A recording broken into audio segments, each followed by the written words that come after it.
सुप्रभात, good morning to all of you. Welcome to concept decoder. आज के new class में आपका स्वागत है। हम पढ़ेंगे थ्योरी ऑफ कंजम्पटिव यूज। ठीक है, इरिगेशन इंजीनियरिंग की ये टॉपिक है and consumptive use is very important part to be understand. Clear है? So let's start it. सुबह के अभी 5 बज रहे हैं। Good morning to all of you and आगे आने वाले टाइम में आज ही के दिन हैव ए नाइस डे। ठीक है, बढ़िया से प्रिपेयर करिए, अच्छा सा प्रिपेयर करिए, सब बढ़िया बढ़िया होगा। आप पढ़ेंगे नहीं तो कुछ नहीं होगा। ओके, तो चीजों को समझिए। कंजम्पटिव यूज, कंजम्पटिव शब्द का क्या मतलब होता है? कंजम्पशन मतलब खपत होना। तो यहाँ पे किस चीज का कंजम्पशन हम देखेंगे? हम देखेंगे वाटर का कंजम्पशन। ओके, सो मान लीजिए इरिगेशन पर्पज से आपने वाटर को अप्लाई किया है। इरिगेशन पर्पज से आप पानी अप्लाई करोगे इस फील्ड में। ये खेत है, यहाँ पे एक प्लांट मैंने दिखा रखा। तो ये पानी का खपत कैसा कैसा होगा, यही चीज हमें पता लगानी है। समझ में आ रहा है? इसी बात को हमें पता लगानी है। तो देखिए, ये पानी का खपत कैसा कैसा होता है। तो ये जो पानी है ना, ये सबसे पहले आप जब सॉइल में डालोगे तो रूट के माध्यम से, है ना, आपका प्लांट जो है पानी को कंज्यूम करेगा, लेगा। रूट के माध्यम से पानी को लेगी अपने में। फिर ये जो स्टेम है, ओके, इसके थ्रू से पानी ऊपर पौधे में पहुंचेगी, फिर पत्तों में पहुंचेगी, है ना, पानी पत्तों में पहुंचेगी, पत्तों से एटमॉस्फेयर में वेपर के फॉर्म में बाहर निकल जाएगी। ये जो प्रक्रिया मैंने बोला, इसे कहते हैं ट्रांसपीरेशन प्रोसेस। इसे कहेंगे ट्रांसपीरेशन। तो देखो, इसमें मैं क्या बोल रहा हूं। रूट ने पानी को लिया, फिर वो मूवमेंट हुई पानी की पूरे पौधे में, पूरे पेड़ में, फिर पत्तों के माध्यम से बाहर निकल गई वेपर के फॉर्म में एटमॉस्फेयर में। तो बाहर निकल रही है तो किसी भी तरह का एक छोटा सा ओपनिंग होगा, गेट जैसा होगा, तो उसी से तो बाहर निकल रहा होता है। उसे हम कहते हैं स्टोमाटा सेल। समझ में आ रहा है? स्टोमाटा, उस ओपनिंग को स्टोमाटा कहा जाता है। बचपन में पढ़े थे किडनी जैसा होता है ना, तो वही चीज है स्टोमाटा। स्टोमाटा के थ्रू से वेपर के फॉर्म में ये पानी बाहर निकल जाता है। ये जो अमाउंट ऑफ वाटर निकली, इसे हम कहेंगे ट्रांसपीरेशन। अब ये क्यों होती है? ये देखिए, ये एक प्लांट की बेसिक रिक्वायरमेंट है। बेसिक रिक्वायरमेंट कहने का मतलब है कि जब प्लांट का टेम्परेचर अधिक हो जाता है, प्लांट आपका अधिक गर्म हो जाती है, जब क्लाइमेटिक कंडीशन वेरी हॉट हो, तो ऐसे कंडीशंस में प्लांट आपका काफी गर्म हो जाएगा, हॉट हो जाएगा। सो जब ये वेपर रिलीज करता है ना बाहर में, तो प्लांट अंदर ही अंदर ठंडा होता है। तो जितना ज्यादा हॉट टेम्परेचर होते चलेगा, प्लांट जितना गर्म होता चलेगा, ट्रांसपीरेशन उतना ज्यादा होगा। समझ रहे हो? इसलिए इसमें एक लॉजिक भी है कि डे टाइम में ट्रांसपीरेशन अधिक होती है as compared to night time. Night time नाक के बराबर ही होती है, लेकिन दिन में ट्रांसपीरेशन भरपूर होती है। समझ में आ रही है बात? मतलब कहीं पे आप देखेंगे कि ट्रांसपीरेशन रात में भी होती है, लिखा रहेगा, तो वो सही है, वो गलत नहीं है। टेम्परेचर रात में थोड़ा कम रहता है, इसलिए प्लांट ठंडी रहती है, तो ट्रांसपीरेशन का रेट कम होता है। ट्रांसपीरेशन तो होता है, लेकिन इसकी रेट काफी कम होती है। ठीक है, तो यही चीज है। तो ये जो पानी का लॉस होता है, या फिर पानी का लॉस क्या, पानी का जो यूज करता है क्रॉप या प्लांट, इसे ट्रांसपीरेशन वाटर कहा जाता है। क्लियर है? तो ट्रांसपीरेशन में एक हिस्सा यूज हुआ जो पानी आप डाल रहे हैं। दूसरा हिस्सा मेटाबॉलिज्म प्रोसेस में यूज होता है, जो प्लांट अपना करता है। Second, metabolism in plant. Metabolism in plant. Metabolism कहने का क्या मतलब है, इसे समझिए। पानी का यूज करके ये कुछ new cells, new plant cell, नए प्लांट के कोशिकाएं बनाएंगे, है ना, डेवलपमेंट ऑफ न्यू सेल। उसमें भी कुछ अमाउंट ऑफ वाटर का यूज हो जाता है, जिसको हम कहते हैं मेटाबॉलिज्म, है ना, जो हम कहते हैं मेटाबॉलिज्म में यूज हो रहा है। ओके, फॉर डेवलपमेंट ऑफ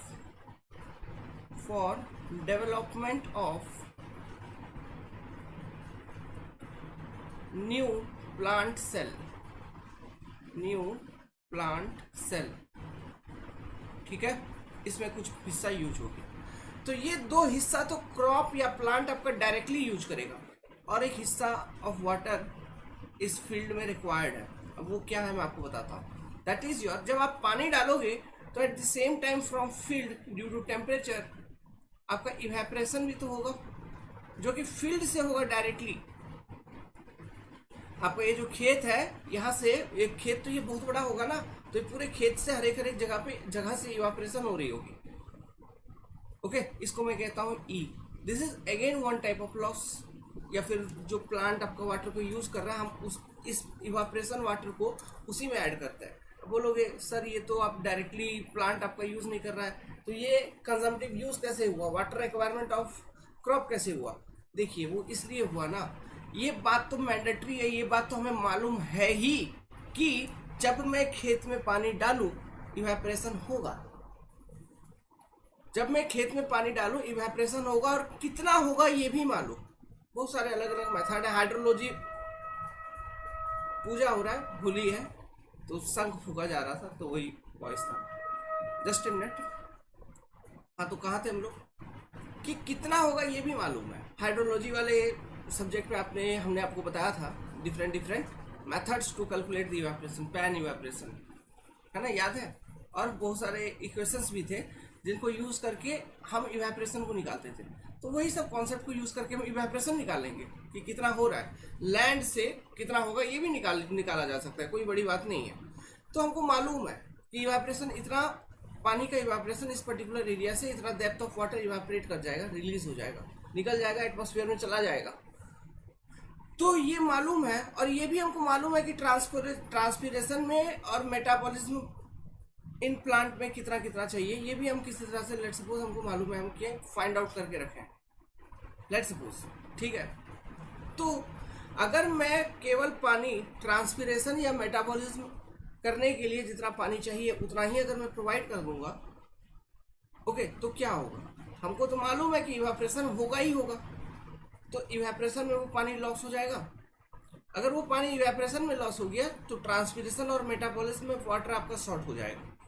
समझ में आ रहा है? सो इसलिए हम ऐसा नहीं करते। हम ये जो इवेपोरेशन हो रहा है eight the same time from field, इसको भी हम वाटर रिक्वायरमेंट ऑफ क्रॉप में ही इंक्लूड करते हैं, और तीनों तरह के पानी को जोड़ के हम बोलते हैं कि this is your consumptive use of the crop. समझ में आया कंजम्पटिव यूज? सो यहाँ पे इवेपोरेशन को भी जोड़ा जाता है, जा सकता है नहीं, जोड़ा जाता है। क्यों? क्योंकि हमें मालूम है कि इवेपोरेशन होते रहेगी, वो होना ही है, उसे हम रोक नहीं सकते। तो क्यों ना जितना इवेपोरेशन होना उतना पानी हम दे ही दें। समझ रहे हो बात को? तो evaporation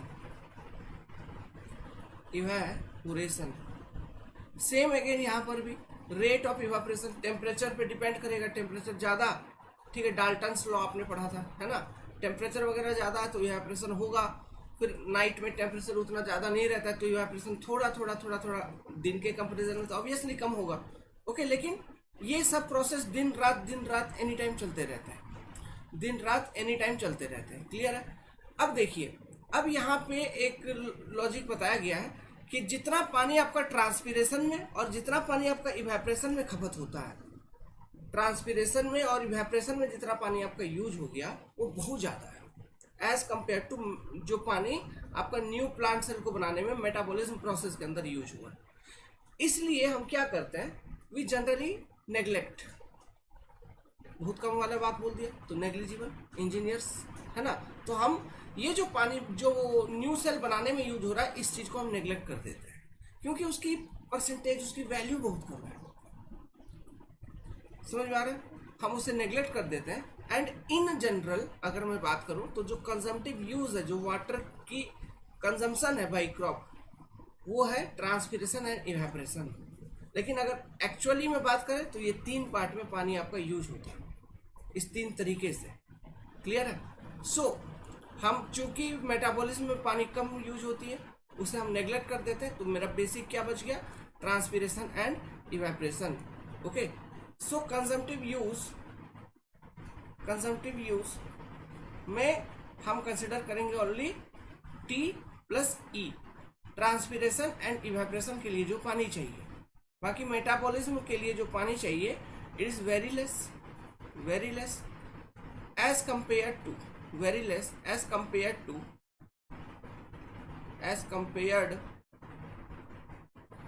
to T plus E। So short form में लिख रहा हूं, m is neglected.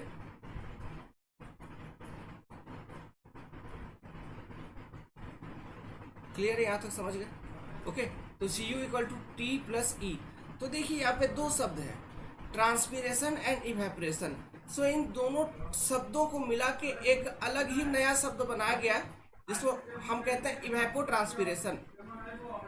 इवेपो transpiration, transpiration, ठीक है, ठीक है।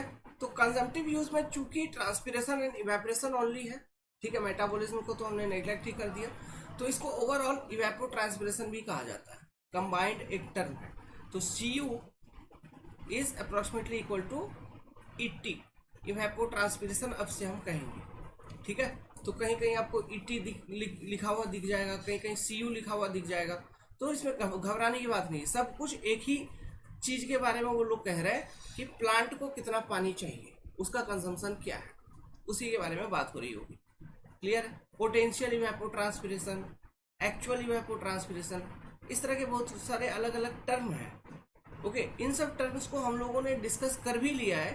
कौन से वाले टॉपिक में? हाइड्रोलॉजी में ही हमने डिस्कस कर दिया था, लेकिन यहाँ पर भी आगे चल के मैं आपको डिस्कस करवा दूंगा, ठीक है, कोई दिक्कत नहीं है। सो उम्मीद करता हूँ आपको ये सीयू का थ्योरी समझ में आया होगा, ठीक है। सो बस ये वीडियो इतने के लिए ही था कि एक बेसिक सीयू का मैं आपको थ्योरी समझा पाऊँ। अभी ये वीडियो कंटिन्यू रहेगी, इसके आगे हम लोग देखेंगे। अभी इरिगेशन इंजीनियरिंग की क्लासेस क्या है ना, पेड है। So you if you want to enroll then you can enroll into irrigation engineering classes at the rate Rs 499 only, and complete civil engineering for SSC JEE state AE JEE examination if you want to prepare for GATE examination। okay, EAC examination, देखो EAC तो मैं कहना ही बंद कर दिया, उसमें vacancy ही कुछ नहीं है, उसके लिए क्या ही प्रिपेयर करेंगे, करिए, हो जाएगा तो हो जाएगा। हाँ, यहाँ से पढ़ सकते हैं तो आपको उसके लिए भी प्रिपेयर हो जाएगा, कोई दिक्कत नहीं है। लेकिन क्या करोगे आप, वैकेंसी रेलवे की थी तो ठीक थी, जब से उसका हटा दिया है तब से फिर EAC में बहुत ही प्रॉब्लम होने लगा आपको, है कि नहीं, वैकेंसी नहीं आ रही है, बेसिक सी यही बात है। ठीक है, thank you, enjoy, have a nice day, happy Holi.